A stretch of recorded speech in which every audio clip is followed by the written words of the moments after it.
So, as you know, for the past 3.5 years, we've been sharing stories about people leaving MAGA. And they've been leaving for different reasons, but it's been a major priority at the MeidasTouch Network to share these stories. Well, I've got a major announcement that you are going to love. But first, let me just show you one of the more recent exhibits why people are leaving MAGA. Let's play this video from Trump's speech the other day. Story with her.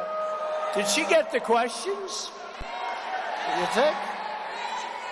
So I hear she got the questions, and I also heard she had something in the ear, a little something in the ear.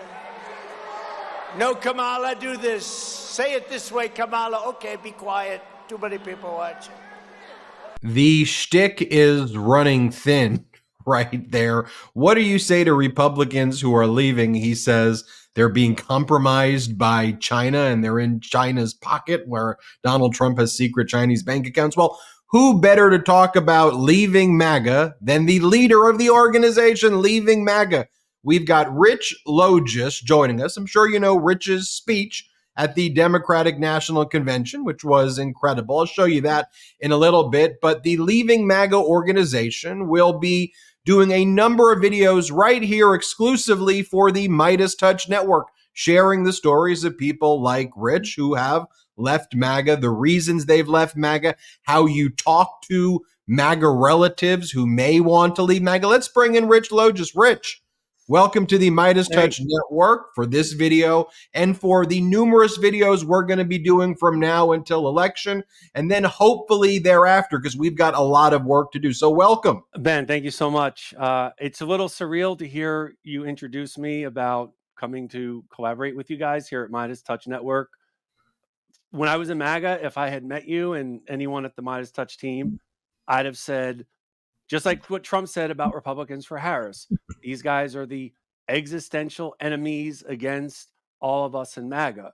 So as part of our working together, I want people to know that the kind of content we're going to create here, we're going to bring some joy, we're going to bring some hope, but a lot of what we talk about is going to be some of my own experiences from the inside, trying to help Americans understand why their friends and family fell prey to MAGA on the right wing, why they're still in the thrall of it, and some of the work that we're going to do to empower people to leave and try to mend ties and reconcile with their friends and family. So I'm really honored. It's very unlikely for me to be joining all of you, but I'm here to do my part in trying to resolve and remedy some of the ills that I have caused from my time in MAGA. And as far as being a Republican for Harris, which I am here in Florida, and I got about getting paid, I get this all the time, and I just want to make a plea, Ben, to everyone out there. If anyone knows where all of this money is that I have supposedly earned, please, I accept any way of paying that. I get it all the time, and I know that that's standard fare. And another point, if I just may, regarding the fake Republicans, and this is one of the themes that we'll really delve deep into in the many, many coming videos we're going to work on. In MAGA, there is this, we're the real Americans, everyone else is the fake Americans. We're on the right side of history, everybody else is on the wrong side of history. And so there is this really traumatic, exclusive mythology that exists in the MAGA community. And that's really what drives that kind of rhetoric that Trump says, and a lot of MAGA Americans and a lot of Republicans also. It's a matter of who's the real side, who's the good side against the fake evil side. I want to show you some of the receipts right here just to show that you were, you were doing radio for MAGA. You were a MAGA pundit. We've got all of the photos with some of all of the top kind of MAGA leadership right there. Talk to us, though, about kind of your journey. Was there a breaking point, multiple breaking points? Were there times where you were like, I don't know, but you stayed in it, and like, how would you describe it? Was it one moment, many moments, and what was the final straw that broke the proverbial camel's back? Sure, thank you. I look back on my life every day. I wish I could go back in time and change my votes and my decisions. I was neither a Republican nor a Democrat before Trump ran in 15, 16. I thought the two parties were the same. I thought that the political system overall would benefit from being obliterated and rebuilt. And so when Trump ran, even though he ran as a Republican, that was a lot of his brand as a candidate. He came in and said that the politicians have failed us.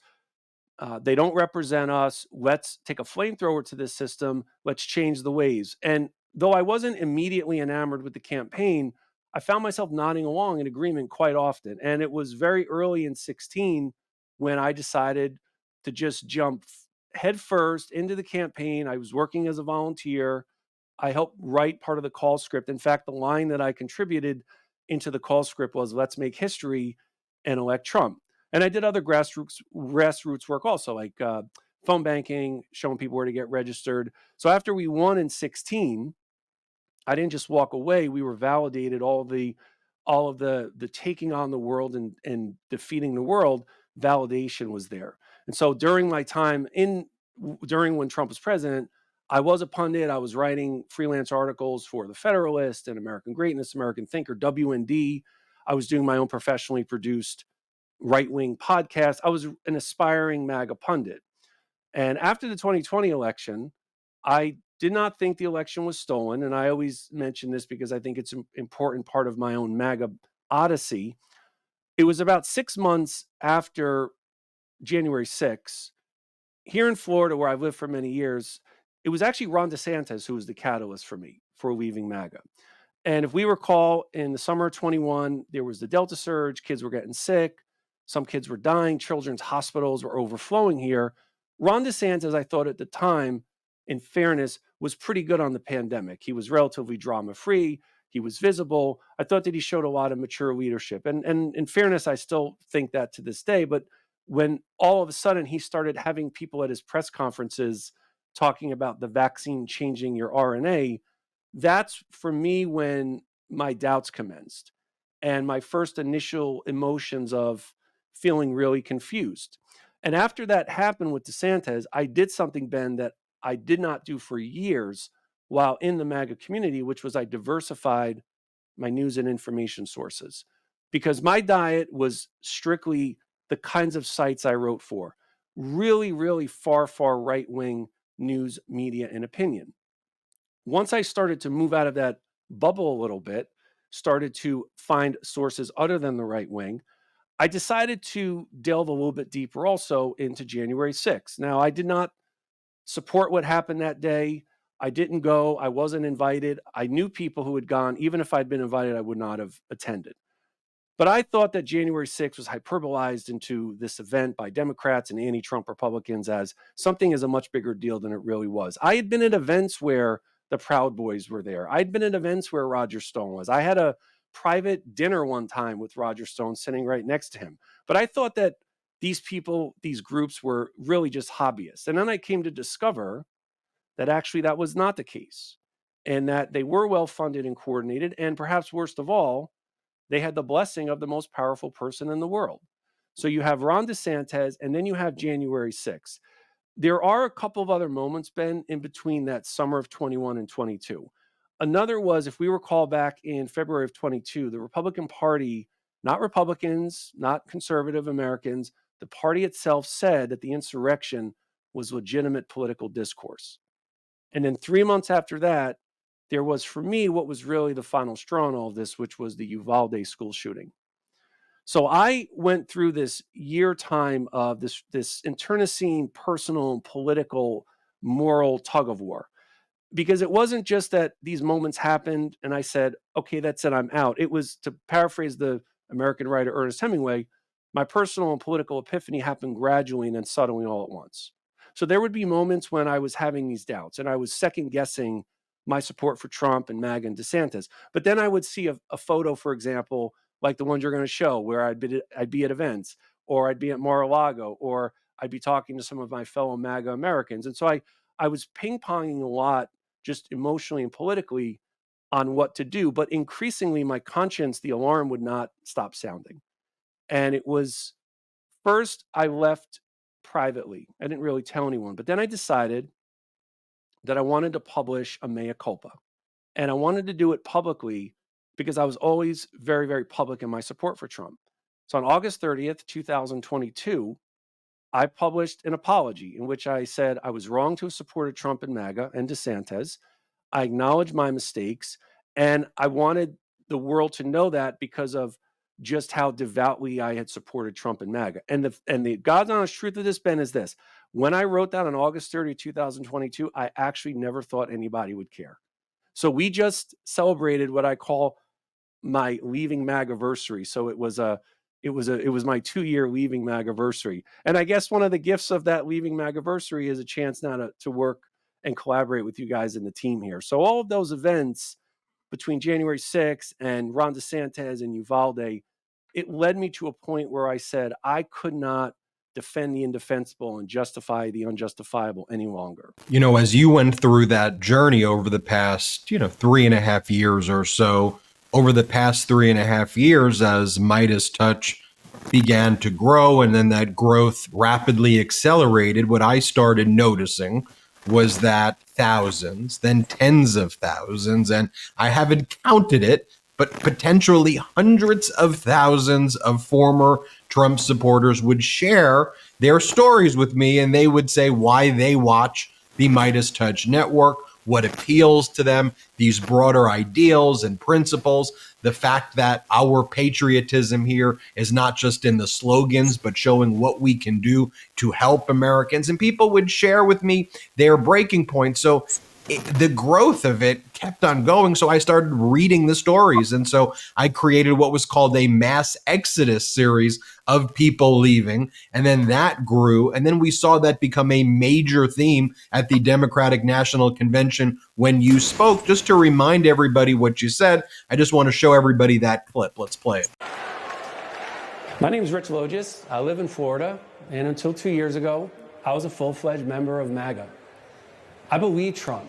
I was a MAGA pundit. I had my own podcast. I was in a state of panic, terrified that Democrats were destroying our country. When the pandemic hit, we needed leadership, but we were given almost nothing. It was a major betrayal to the country. So I finally stepped outside the MAGA echo chamber. I stopped listening to what Trump said and looked around with my own eyes. And I realized he had been lying about pretty much everything. Lying is Trump's toxic superpower. He's ripped apart families, communities, our whole country. So this is my message to all the Republicans and independents who are watching. People like me who voted for and believed in Trump. I made a grave mistake, but it's never too late to change your mind. You don't need to agree with everything you hear tonight to do what is right. We need to be able to trust our leaders. That's why I'm all in for Kamala Harris. Well, there you have what you said. But I want to kind of leave people with this right now and talk about what we're going to be doing. Can you share the work, though, that Leaving MAGA is doing with those people? Like, for me, sure, I'm getting all of these messages, but it's also a bit of anecdotal data. I think it's confirmed, frankly, in the primaries where Donald Trump would underperform the polls by 10 to 15 points in major states, and we would see Republicans voting for Nikki Haley or other people. So I see a correlation there, but tell us about what your organization has identified with people leaving MAGA, and then what people can expect from this partnership with MeidasTouch. I mention a lot, and I will mention this so many times in the coming many, many months of us working together, that MAGA is a community. And one of the reasons it was so difficult for me to leave, and it's one of the reasons it's going to be difficult for others to leave, is that when you are so invested in a community, not just financially, but it's part of your being, it's part of your identity, walking away from that is really frightening. And so, yes, we are going to make an appeal to those with friends and with family who are in MAGA, who feel like they're never going to have the kinds of relationships again that they had before Trump came on the political scene. But a lot of, Ben, what we do also is going to be for MAGA Americans themselves, because it is my belief, and it's the wager that I'm making, that over time, I think it's happening actually right now, albeit probably a bit more quiet, but I think that it's going to happen over time where more and more who are in MAGA are going to start to have those doubts, and they're going to start to question their support. But if they don't have a new place to go, it makes it less likely that they will leave, even if they know that they should. So that's why Leaving MAGA, really, we are creating a community to counter the toxic community of MAGA, because most MAGA Americans deep down, I do believe, are good people. So many of the people, Ben, who are going to watch our videos, who have watched everything that's throughout MeidasTouch's network, they have friends and family. And I have no doubt that you get a lot of the comments that I do, which is, Rich, Ben, what do I say to my mother? I don't have a relationship with my son anymore. We do not have to endure this the way that it's happened, but it is going to be difficult to get people to leave, because one of the challenges and one of the hard asks here is that we do need to rely on our allies who are going to be those friends and family. But I think, Ben, and I don't say this in any kind of supercilious way because it's my idea, what we are doing at Leaving MAGA and what we're going to do together here, no one is really doing this, because I think a lot of the approach and the stratagems and the rhetoric about how to talk about Trump voters and how to have conversations with them, I think it's done, the evidence shows, a lot more harm than good. So as we work in this activism, which I never really thought of myself that way, but it's what it is, we are going to take into consideration, yes, how to empower people to leave, how to mend those ties and reconcile with their friends and family. We want people to tell their stories if they feel like it will help bring them some closure. And for those who want to take on a larger role, we want to ask and encourage them to lead, to go and lead throughout the country, to empower others to leave MAGA. And some of those conversations in the coming many videos, we're going to speak to others who have left. And some of the details of the stories are going to be similar, but then everyone has their own unique and individual process they go through. You know, as a quick preview, this young man we're going to have a conversation with, he became engrossed in MAGA at 14 years old. So you want to talk about grooming our young people. I think that qualifies as grooming, although not quite in the way that the right wing and Trump and MAGA would want to have us believe. Another lady was very, very deep in MAGA and QAnon. And QAnon is a group that when I was in MAGA, again, just like the Proud Boys, I thought these guys were just hangers on. They were just guys online just talking about whatever wacky stuff that they talked about on the internet. But in fact, it turned out to be a group who actually does have a lot of influence, and they have the ear of Donald Trump and a lot of the other MAGA politicians and pundits. So what we're going to put together, I'm going to hold us to I'm going to make an audacious claim that I don't think that what we're going to be producing here when it comes to Leaving MAGA, anybody else is doing that. And I don't say that in a way to try to brag. I'm just saying that I'm bringing what I hope will be experiential value, so that way people can understand a little more about why their friends and family may have been attracted to Trump, why they gravitated to MAGA, and really how we all work together to help them to eventually leave. Because we talk a lot about democracy, and we should.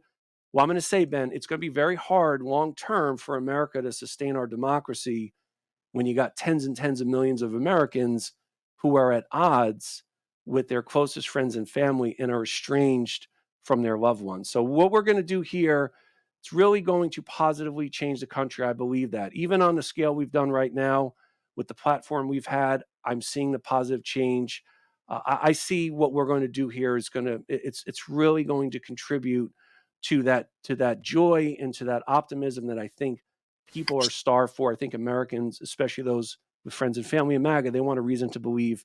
I think we're going to give them some reasons. Well, we're excited to make sure we share your videos here on the MeidasTouch network. You know, even though the MeidasTouch network may be viewed by some as one of the largest political media channels in the world, for me, that's not how I actually characterize it.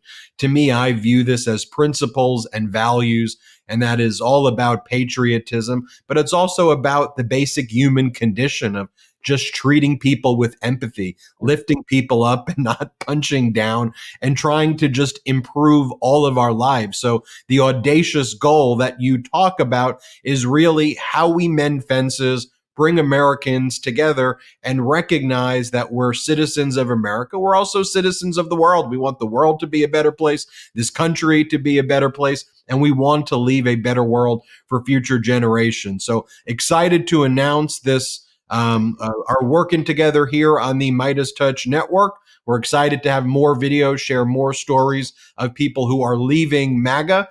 and tell the families out there what they can be doing. I get that asked all the time. So let's go. Let's do this thing. Rich Logis, great speech, by the way. Thanks, Ben. at the Thanks. So DNC. happy, Appreciate it. excited, humbled to be with you guys. Thank you. Everybody hit subscribe. Let's get to 4 million subscribers here on MeidasTouch. Love this video? Make sure you stay up to date on the latest breaking news and all things Meidas by signing up to the MeidasTouch newsletter at MeidasTouch.com/newsletter.